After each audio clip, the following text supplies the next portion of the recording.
Thank you for your patience and your love for this election month. Hey, whoa. What are you doing, Tommy? Hey, Jimmy, I'm celebrating the election month. Month?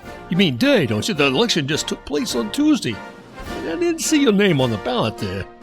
I'm not talking about my political stuff. Jeez, Jimmy, that stuff makes me gag. I'm talking about the important election, like Manager of the Year, Rookie of the Year, MVP, Cy Young, all that good stuff. Oh, that's different. Welcome to Baseball Biz. Election day has come and gone, and the votes have been tallied. And nobody can drag out an election like the Baseball Writers Association of America. Well, almost nobody. I'm your host, Mark Corbett, and with me is none other than the co-host and campaign analyst, Mr. Brandon Noway. How you doing, Brandon? Honestly, Mark, I'm feeling a bit relieved because, I don't have to worry about the baseball writers calling me up on my phone every hour of the day or running all these annoying ads on my TV every commercial break. It's nice. It's finally over. And today what we're going to be doing, for those of you all who don't know exactly what we're talking about here, we're talking to Baseball Writers Association of America, and these are the folks who each year, for the MLB, they select the best manager of the year, and that's both for the American League and the National League.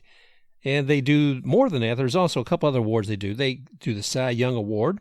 They also do the Most Valuable Player Award. Kind of give you a quick rundown of how the whole BBWAA election process works. There are 30 sports journalists. And what happens is they select one for each MLB team, each market. That person gets a vote at the end of each regular MLB season for the best in both the American League and the National League for the following: Cy Young Award, Most Valuable Player, Rookie of the Year, and Manager of the Year. And again, these are awards that are voted on at the end of the regular season. So while Brandon and I and you may have all sat down and watched the postseason and found some very exciting people that we thought maybe should have won these awards, they were not actually eligible. And those awards, while they go ahead and say, hey, guys, guess what? We now have them at the end of the baseball season. We're going to wait till you got the postseason done, and then we'll give them to you a week later. Oh, great. I'm sorry. We're just going to announce them a week later. What do you mean announce? We're going to announce the nominees. Oh, okay. And then we're going to go string it out over, about maybe 4 days. What do you mean? You're going to stretch out over 4 days? Well, what we're going to do is we're going to go ahead and the Jackie Robinson Rookie of the Year Award, we're actually going to announce that on Monday, November 9th. The Manager of the Year Award, we're going to announce on Tuesday, November 10th. And then the Cy Young Award, we'll do on Wednesday, November 11th. And Thursday, November 12th, we will announce the Most Valuable Player. Hey, how's that for you guys? Well, I love this, Brandon. I mean, these guys are going to make sure they milk the most out of this, right? Yeah, I mean, if you got all the attention, I guess, drag it out, even though you could really do it in maybe a half hour or 45 minutes worth of TV time. I suppose so. So we're going to milk it too, but nothing like that. Anyway, we're going to sit here and do like a 3-hour show just talking about the awards. I think so. I think we should probably continue on all the way through Thursday, November 12th with a live streaming feed right here. But in deference to our audience's requests for some sanity, we will rein it in just a little bit. So we will go ahead and announce who those nominees are and run down kind of quickly here. Jackie Robinson Rookie of the Year Award. They have National League looking at Alec Baum from the Phillies, Jake Cronenworth and from San Diego, Devin Williams from Milwaukee. And as far as the AL finalists for the Jackie Robinson Rookie of the Year, we got Christian Javier from Houston, Kyle Lewis from Seattle, Luis Robert from the Chicago White Sox. Then I'm going to stop here for a moment because we're getting the Manager of the Year. And this, we were having a little chat earlier before the show today, Brandon and I, because of the AL finalists, we got Kevin Cash, Charlie Montoyo, and then Rick Renteria. What's unique about Rick Renteria? Okay, we're stopping here. Brandon, give me an update. What has happened with our good friend who is the coach, or was the coach, of the Chicago White Sox, and the nominee for the AL finalist and manager of the year. Well, honestly, I think he should win an award anyways for most awkward moment of the year award. While he is now a finalist for manager of the year, a few weeks ago he was told you're fired and released by the White Sox. And I thought it was great the other day when they announced all the finalists that the White Sox put a congratulatory tweet out there to Rick Renteria for being AL Manager of the Year finalist, even though they fired him just a few weeks ago. Have you heard, I mean, I've listened to a couple things about why Rick was fired. I've heard maybe like he's not like analytically inclined. I don't really get that, well, especially with the hire they made about a week ago. But, maybe sometimes he didn't really, like maybe he let the players go too far, like he didn't reel them in enough, maybe something like that. But I don't know why you would fire him, to be honest. I don't follow the White Sox closely. If anybody out there is a White Sox fan, let us know. But it seemed like he was doing a really good job. I know. See, that's what kills me too. And it's funny because I was reading one report saying, well, this guy, they should fire him. He's taken on a LaRussian perspective on batting. I said, wait a minute, LaRussian, are we talking about the guy who's now the new manager for the team? This was written before that happened. So if you're blaming his style on LaRussia's style, if you're saying that Renteria actually took that style, then guess what, boys and girls? You missed it. You missed it a lot. And you're right, Brandon, when you talk about what he'd achieve. Okay, a couple of things. He took Chicago Cubs, okay? He took them on in 2014 as their manager. And in the previous year, the Chicago Cubs had only had 66 wins. In 2013, had only 66 wins.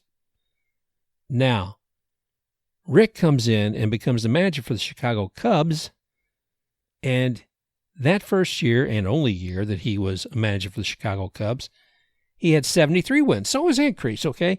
He's still below the halfway mark. We're talking, batting average of 451 or winning average of 451 here. Madden came after that. And I don't really have much on Renteria for the next couple of years. And he pops up in 2017 as the White Sox manager. The next 3 years don't look good. I mean, 2017, his win-loss record was 67-95. Next year got better, got 62-100. 2019, he's up to 72 wins, 89 losses. He's at 447. 2020, 35 wins, 25 losses, and an average of 583. And he goes postseason. Time to fire the guy, if you ask me. Yeah, it makes no sense. It's one thing if this is like a few years down the road and they feel they need to make a change to get over the hump. But his first few years there, that's when they were really bad. They hadn't brought up all their young prospects yet because they were still either not drafted or in the lower levels. And then when you actually get the guys up here and they're really starting to develop, or already really far along in their development, and you find success, why would you fire the guy? I mean, I don't get it. There has to be something to it that we're missing. I can only wonder. I mean, one of the things I did read about Rick was there was some questions about how he does his lineup.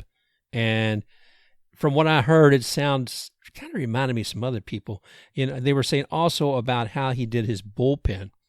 I said, yeah, who else is it we know who's made decisions about pulling a pitcher or having more in the bullpen and gotten a lot of criticism? If Rick had won more than one game in the postseason, so in a best of three, they wound up losing the second and third game. If he had done better than that, I don't think we'd be even talking about him here.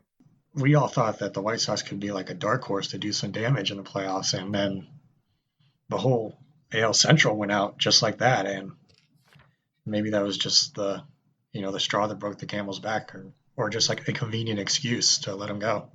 I think so. I think the decision was probably made at the beginning of the year. But anyway, we wish him well. So Manager of the Year, he is actually one of the finalists. We'll see what happens. Go a quick rundown of the rest of them. The National League finalist for Manager of the Year was Don Mattingly, Miami, David Ross for Chicago Cubs. Jace Tingler, I know one of your favorites with the San Diego Padres. Cy Young, we're looking at finalists for the National League. Trevor Bauer of Cincinnati, Yu Darvish, Chicago Cubs. Jacob deGrom, New York Mets, which I really enjoyed watching those guys this year. The AL finalists for the Cy Young, Shane Bieber, Kenta Maeda, and Ryu from Toronto. And my gosh, I loved watching Maeda and watching some of the Twins this year, and certainly watching Ryu from Toronto, even though I hated being up against him. The MVP, this is going to be the fun one too. The American League finalists are Jose Abreu from the White Sox, DJ LeMahieu from the Yankees, Jose Ramirez from Cleveland, and the national finalists, boom, Freddie Freeman, oh yeah, Atlanta, Manny Machado from San Diego, and then the one, I think if there was only going to be one most valuable player, the NL finalist, Mr. Mookie Betts. Yeah, the NL MVP, I'm really excited to see who wins it, because that's one where it's like really anybody can get it, and there's like no issue. I think you're absolutely right there. But like we said earlier, these decisions have been made long ago, and the polls have been in, and I guess they're still being tallied, all 30 of those. It must take a while. Yeah, we're still going over here, still waiting. So we'll be hearing the first of those, like I said, Monday, November 9th. So I'm excited about that. But just like an election, too, there's rules, regulations, and amendments on the ballot. You and I were looking at this earlier this year because there were proposed and accepted rules and regulations for the 2020 season. The commissioner, I don't know if he's making the president, but maybe he's all legislature, the commissioner, Rob Manfred, and also Tony Clark with the Players Association sat down and tried to come up with something that made sense. And you and I had a lot of questions about this before it first began. And some of those amendments or rules or regulations that came with the 2020 season because of our good friend, Mr. COVID. I mean, you and I had some serious doubts about the season ever beginning, but we also had some serious doubts and discussions about some of these rules. And I wanted to hit just a few of them. One of the first ones I was really interested in see was the DH. Yeah, the DH was something I was excited to see as well. And honestly, I really enjoyed it. I thought it would, make the game more even and, taking the bat out of the pitcher's hand, which honestly I'm excited for, because some of those guys shouldn't be up to bat because they can't swing, they can't hit. It's like an automatic out. And I know some people are like, oh, the tradition of it, or why can't the pitcher practice his hitting more? Like, that's not his job. You pay him to be the pitcher. Should be his primary concern, not going up to the plate and trying to help himself out. As much as we demand of these pitchers today, and we often trying to look at a 5-player or 5-day rotation, 5-game rotation with these young men, you look at how many of them become injured from the ferocity of how they throw. I don't see any reason for putting any kind of other physical demands on them than we already have. And plus, another interesting wrinkle to it is a team like Atlanta, for example, really benefited from it, because Marcell Ozuna, who they signed to just a 1-year deal, he wouldn't be able to play very much because they have a full outfield, but they can throw him in there as a DH. And plus, he's a much better hitter than he is fielder. He really helped propel that offense. I mean, he hit 18 homers, 56 RBIs, and hit it over 300. And now, because the DH is going away next year, unless they do some weird rule again, they're going to have to let him walk because there won't be a spot for him. And that's a good point. And it's insane, to do that, as far as I'm concerned. National League, wake up, okay? Having a designated hitter for your pitcher is one of the smartest things you can do for the health of your pitcher, and gives you a little bit more, at the plate too. And as long as we're talking about somebody being up at the plate, why don't we address the 3-batter rule? Yeah, the 3-batter rule, it's honestly, I don't really care for it either way. It didn't impact the game to me enough to where I can definitely say, oh, this is this should be taken away or this shouldn't be. And Well, and a lot of that, I mean, the simple part about the three batter rule, I didn't explain it very well, is that what that means, for those of you who haven't watched baseball all the time, is that when you bring a pitcher into the game and you're bringing in a righty to face a righty or a left-handed pitcher for a left-handed batter, you can't just go ahead and make these interchangeable parts in and out, in and out.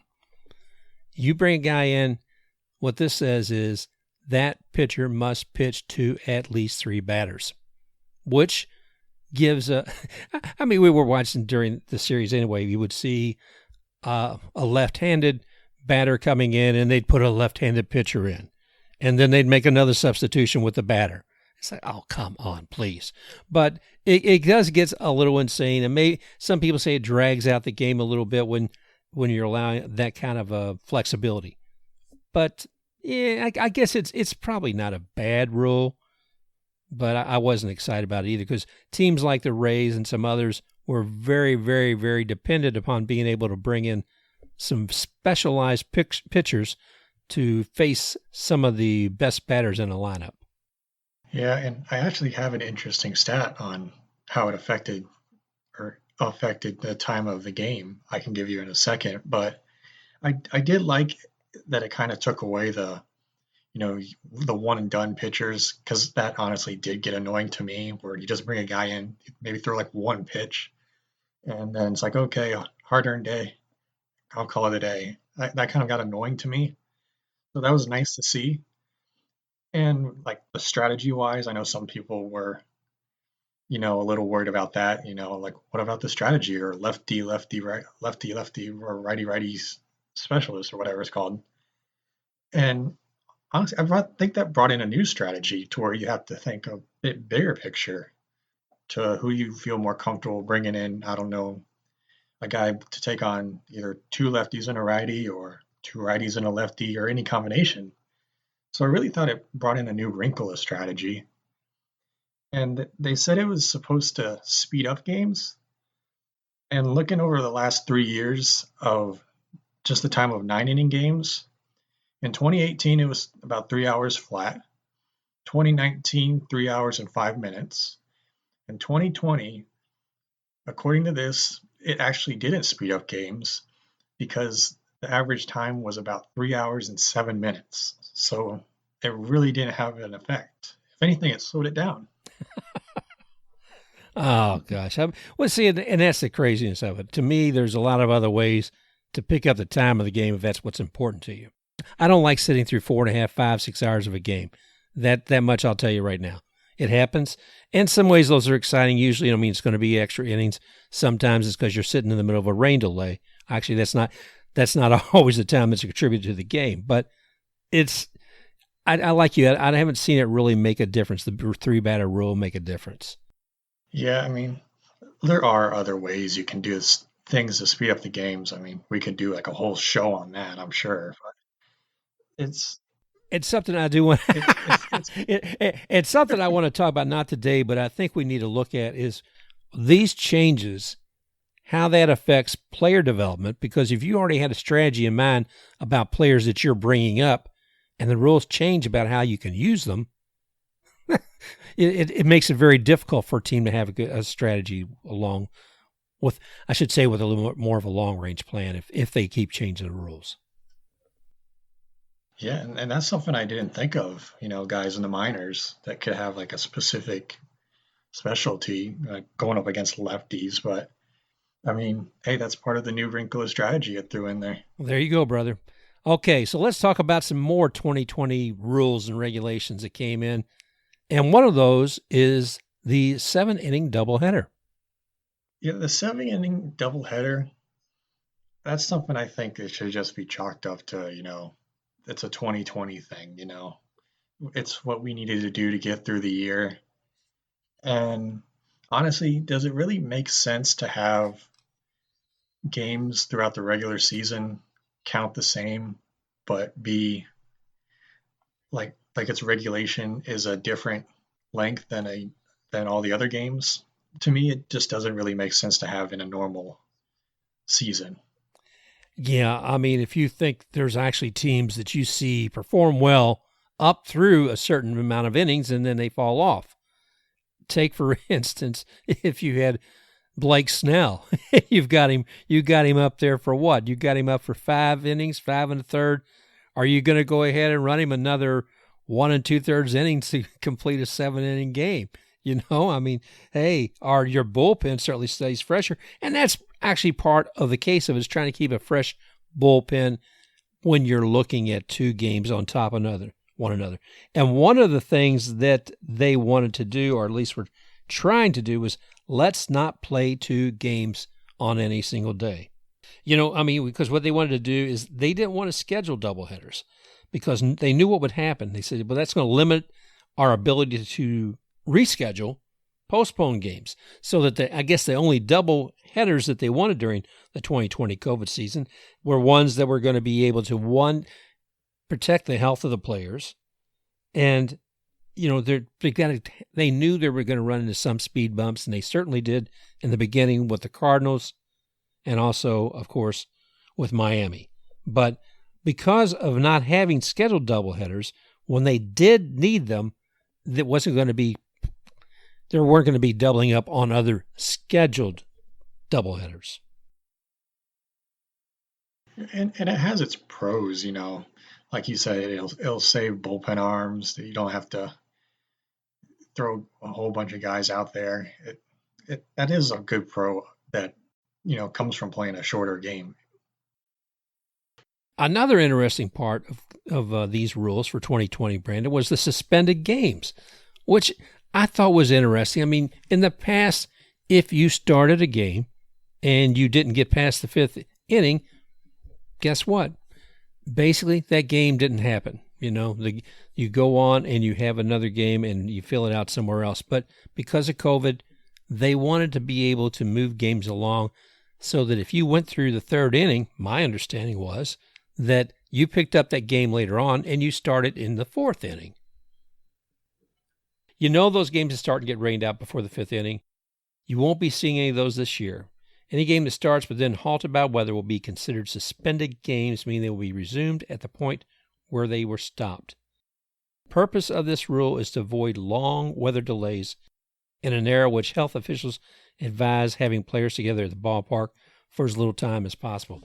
By the way, this part I'm reading to you right now is something written by Jason Stark back in June 23rd, 2020. I think he articulates quite well what a suspended game is.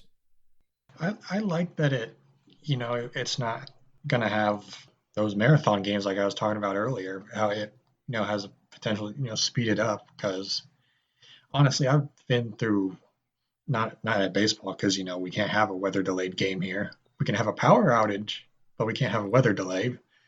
Sitting through a weather delay isn't fun at all. And honestly, it really takes the fun out of it for everybody. And if it'll help speed it up, then I'm for it. Okay, and that's fine. I understand that about suspended games. Like I said, I agree with you on that. But what was also interesting with Mr. Stark in his article, he was talking about, again, this was before the 2020 season actually began, in his article from June 23rd. And he was talking about extra innings. He says, in an experiment fueled by health and safety concern, all extra innings will now begin with a runner on second base until one team wins. And that's interesting because this is something they had been trying out in the minors the last few years. And I wasn't completely surprised. I was almost been wondering if and when they would actually bring this to the majors. And there's no better time than during this dreadful time during COVID to go ahead and make sure there's some change, implement something new. Yeah, this is one of those things that we've said a million times throughout the past few months, is you could just say, hey, it's 2020, let's throw it out there, see if it works. And for the most part, for me, I did like this. I don't think it's perfect. I think it could use some adjusting. And if they don't adjust it and they keep it this way, I'd be fine with it. But I'd like to see maybe, the 10th inning is a normal inning just like any of the others. And then you maybe start the runner at second in the 11th inning. Or you maybe start them at first, the first few innings, and then move them to second. Kind of, to me, it seems like it's just maybe too easy to score, especially as like offensively gifted as some of these guys are nowadays. And it does speed the game up because we don't have these marathon games. And I saw the stat through the first 16 extra inning games this season, 9 of them ended after 10 innings and 5 of them ended after 11 innings. So it did work in, sort of going away from those extra long marathon Yeah, games. absolutely. Like I said, there's been times I've been through a 15-inning game, and it can be, at the stadium, it can be a bit much. At the time I was working, I had to stand the whole time too, so that was kind of fun. And it was interesting, though, that rule too. I mean, again, the era of COVID, they had that during the, quote, regular season for those 60 games, but it was not a rule that they had in place for the postseason, which I thought was smart. Okay, then, what else are we talking about? You and I, before the show started, the expanded playoffs we had this year was completely insane, but I loved every minute of it. I mean, like you and I said something, it's like the NCAA brackets, during basketball, March Madness. Oh my gosh, absolutely crazy, but it was one of the most exciting times I've had watching baseball. Yeah, I mean, I really enjoyed it, having baseball on all day the first couple of rounds. And, it was a good idea to have for this shortened year, and it was really enjoyable. But I've said it a ton of times, both here and on Twitter, is that I I don't think they should expand the playoffs past what it is before normal times. Because honestly, I think it's almost perfect. To where if they were to make the wild card a best of three like they did this year, I think that would be as close to perfect as you could possibly get for the playoffs. And I know they're not going to expand it to 16. Manfred said that, but even to 14 teams, you, some years you're going to have teams that don't deserve to be in there. They're going to be like right at 500. And, I know that that's a reality. That'll happen sometimes. It just happens, especially in other sports like the NBA and NHL. But making the playoffs, it should be hard. And the way baseball has it now is it's hard to make it, and that's the way it should be. Yeah, because you're talking about how you do the playoffs, and while I was excited about it, I've had a lot of friends tell me, said, "You know what, Mark? I haven't watched baseball since 1993." I said, "What the heck are you talking about?" I said, "Well, how the leagues are set up and how the games and such. You didn't see any second place teams getting in there. You had your divisions; they played one another, and that was it." Okay, I get that somewhat, but it's a lot more exciting to me as a fan to have something a bit more expanded than what they had back in 1993. And some people were upset once the wild card was implemented. Some people were upset when they expanded the wild card more than one game. Okay, I get that. You see a team, you say, well, they don't deserve to be up there. The number one team didn't actually make it from that division. It's, guess what? It makes it exciting. It isn't traditional baseball, but it makes it exciting. And we're kind of at a time where you got to, break away a little bit from traditional baseball. And, I mean, baseball isn't the most exciting sport most of its time, but especially in the playoffs, we saw it this year. It was really exciting. Every game was something that I was looking forward to watching. Well, I think that's it. It was exciting for the fans, and during this season, I'm glad we had it. It expanded more, got us beyond that 60 games. What will it look like for the future? I'm open to a lot of things. I think, like I said, maybe more than what we had before COVID, but maybe not as much as what we did this season. You brought up something, though, I thought was rather interesting, and it's because when we're trying to do everything in the bubble, we found ourselves at a neutral site for the postseason. And tell us a little bit about your ideas on how the off-season or postseason should be with the neutral site. This is another thing that I think, coming from the genius mind of Rob Manfred, should be thrown in the trash. Just like hey, it's 2020, we did it because we had to. This is one of those things. With the World Series and baseball in general, the playoffs gives it a whole nother level that you don't get throughout the regular season. And to take it away in the biggest series from fans and the players, to take it away really seems like it's criminal. And everybody wants to compare it to, well, the Super Bowl does it. To me, comparing everything to the Super Bowl is a dumb idea, because here in America, football is far and above king. It's not even close. Like, looking at just TV ratings in general, Game 6 of the World Series this year, it topped it out at about 14.3 million viewers. And then Sunday Night Football a couple weeks ago between the Eagles and Cowboys, which you may not have watched, but I did. It was a god-awful game. It was horrible. Two bad teams. I was offended watching it. It had 15.7 million viewers. And that's for a garbage game between two teams that are awful. And people laughed at it on Twitter saying it was a horrible game. And just to compare the two so much, like, oh, we want to be the Super Bowl. Well, you can, strive to be the best you can, but you can't be the Super Bowl. Nobody can. Not even the NBA gets close to the Super Bowl's ratings. Well, okay, yeah. So we're looking at all the amendments and regulations and rules for 2020 brought about by Manfred and Tony Clark for this season. And the voting and the tally has been done on that now. And you've heard Brandon's and my thoughts about what those are and how we should proceed with them. So one of the things you all can do is make sure that you go ahead and let MLB know. Make sure you go on Twitter, go on Facebook, and let them know how you feel about it. I want to thank you all today for joining us today on Baseball Biz. Brandon and I have really enjoyed putting together this show for you today. We'll be putting something together every Thursday. Look for us online, and you can find us on Apple Podcasts, Stitcher, and any other reputable and disreputable site that may actually carry podcasts. We're there. Brandon, I want to thank you again, buddy, for once again bringing your knowledge and sharing your insights with everyone about the baseball. Well, thanks for letting me come on and ramble yet again. Oh, man, well, that's what we do. And we're rocking. So thank you, everybody. We appreciate, again, joining us here on Baseball Biz. You can find us on Twitter at @TheBaseballBiz. And you can also find Brandon at TheSportsBlitz1. Again, thank you all. And Brandon, I look forward to talking with you again real soon.